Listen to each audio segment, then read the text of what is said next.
Hey guys, Oz here. So this video is going to be a little bit different than some of what I posted before. As I said, I'm going to be making videos regarding who I am and what I've been through. So this particular video is definitely that. I'm going to talk to you about how I got to where I am right now.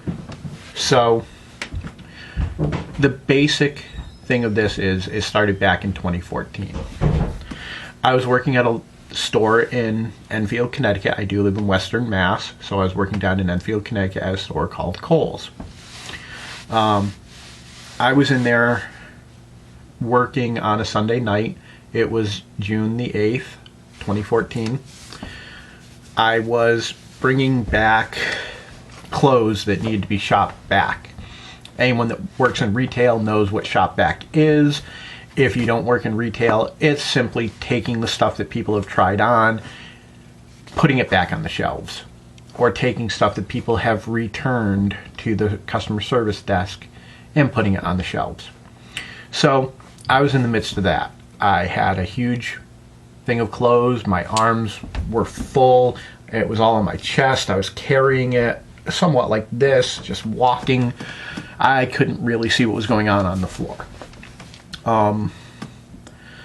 Because of that, I didn't notice that there was a hanger, a plastic hanger on the floor. Now, we didn't have carpets when I worked at Kohl's. It was just the concrete floor. And what happened was, as I was walking, I stepped on the hanger and my feet shot out from under me. Now, normally when that happens, you just fall straight down. You can usually catch yourself, help, break your fall a little bit. It happened so fast, and the way I fell was so awkward, I wasn't able to stop. I literally went up, off the floor, and then came down. I landed on the back of my head. I was knocked out. I don't know how long I was out. In fact, all of the stories I'm going to tell you about my traumatic brain injuries, I don't remember any of them. Everything that I tell you is what I have heard secondhand from people who have told me about what happened. I don't remember any of it because of the head injury itself. So, this was my first head injury, my first traumatic brain injury. And this was June 8th of 2014. So there I was at work. It was the end of the shift. Toward the end of the night on a Sunday night, I was on the floor. I was out. Luckily, when I came to, one thing that we were required to have on us was a walkie-talkie so that we could communicate with other parts of the store. I was able to call for help. I was able to get somebody over there to help me up and get me into the changing room so that I could sit down, because I was unable to get myself up. I made my way with the help of another associate into the changing room, and I sat and I waited, hoping my head would clear fully so that I could get back to work. Unfortunately, that didn't happen. A migraine began. I also started having problems really being able to function properly. My mind seemed to be going, but my body didn't react the same as what my mind was doing. I don't know how many of you out there can understand that or have felt that same way, but I do know for sure that that was what was happening. I was not able to function properly. I said that I needed help, I needed assistance, I needed something. The person who was working, that was the manager, was not experienced, in my opinion. They basically had me write up an incident report, and then they sent me home. They wanted me to drive home. They did not call an ambulance. They did not do anything to help me. They basically said, go home, come back in for your next shift, you'll be fine. Well, guys, I wasn't. I went out to my car. I sat in my car for a minute, trying to collect myself and figure out what to do. At this time, I had lived with my parents. Another story for another time as to why I was living there. We'll get to that later on down the road. But regardless, I was living with my parents. Again, Western Mass. This was happening in northwestern Connecticut. So I wasn't too far from home. I was maybe 20 miles from home at the most. Probably not even that far. So I called my parents.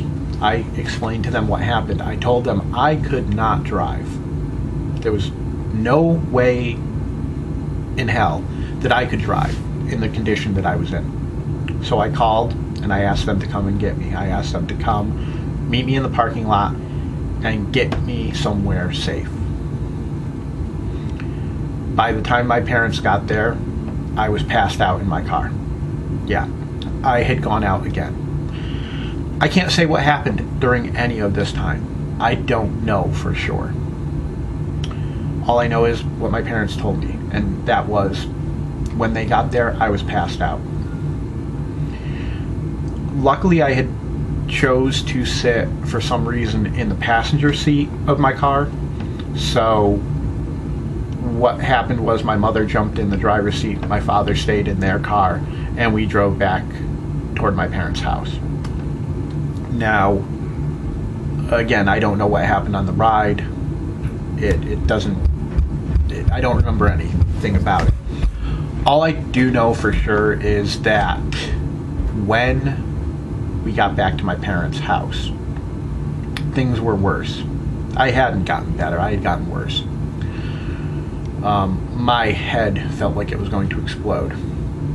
It was pulsing. I could feel where I hit it without even touching it. So the choice was made that I needed to go to the hospital. That was the best opinion, the best option for me.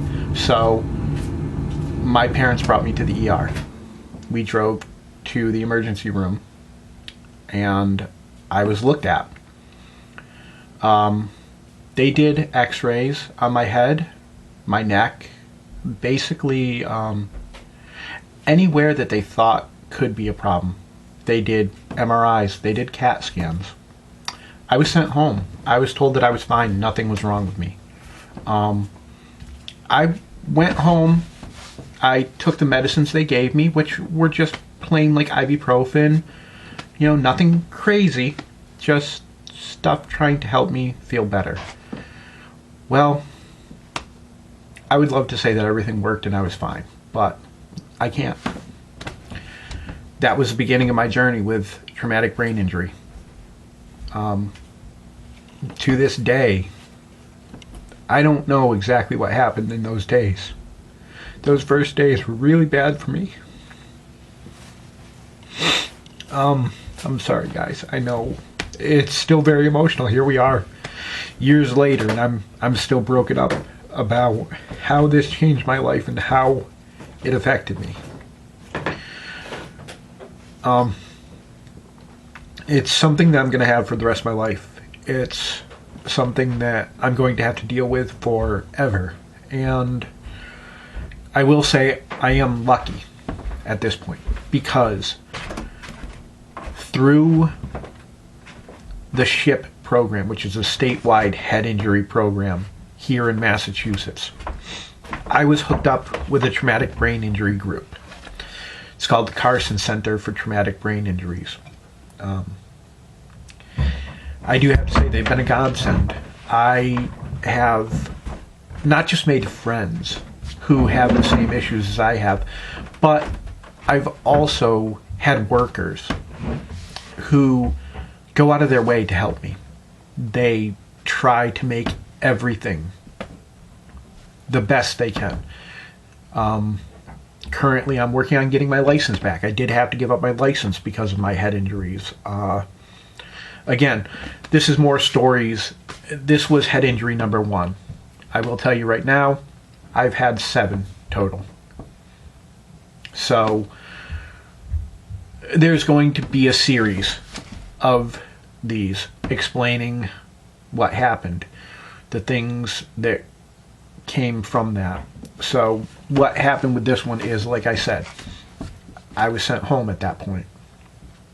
I was told everything was okay. I believed him. You know, you want to believe your doctors. You want to believe these people who are professionals. You want to think that they've got your best interests at heart and that they're doing the best for you. But I will say this, guys. If you know anyone, or if you yourself have ever had a head injury, fight. Fight for yourself. Get people that can advocate for you. Make them fight for you. You need it. Trust me. You cannot go through this alone. It's not good. And if you don't have people advocating for you, you will get brushed under the rug, and you don't want that. I know it. I've been through it. I didn't find out until years later when I started going to Carson Center that I had a hematoma, bleeding in my brain. I didn't find this out till years later. Everyone that night at the hospital told me all of my imaging was fine. There was nothing on it. I find out years later that I had a bleed on my brain. I have permanent brain damage. Most of it is because of multiple head injuries. But every one of these 6 other head injuries goes back to that first one.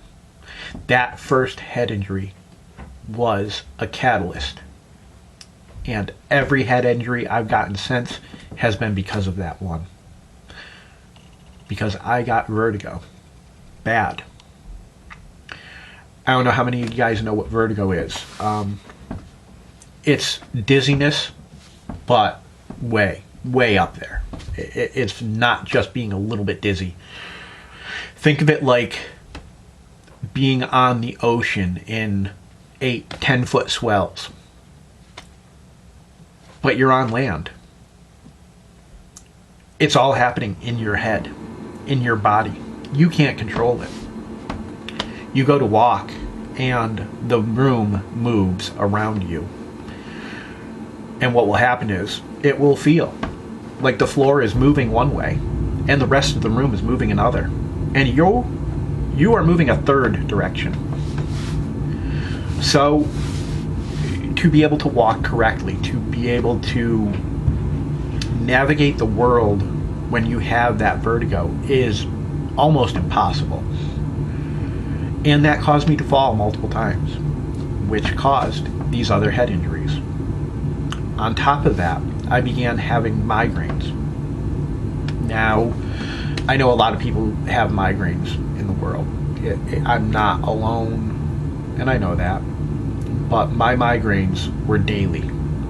I would wake up in the morning with a migraine. I would go to bed at night with a migraine. The entire time in between, I had a migraine. If the weather changed, my migraine would go from being at a level 2 to being at a 7. And it would stay.